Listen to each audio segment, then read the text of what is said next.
If you need to cancel a pending transaction in Yahoo Mail, follow these simple steps to ensure it is done correctly.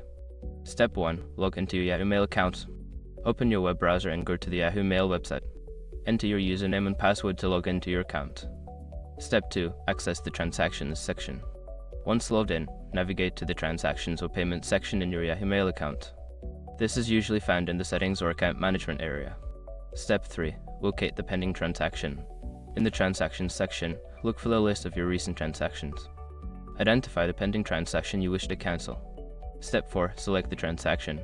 Click on the pending transaction to view its details. This will provide you with more information about the transaction, including options to manage it. Step 5. Cancel the transaction. Before filing a refund or dispute, use the xrock.com link in the description to open the refund dispute deadline calculator and confirm your deadline. If you follow these steps, you should be able to cancel any pending transaction in Yahoo Mail effectively. Always double-check your account for confirmation of the cancellation.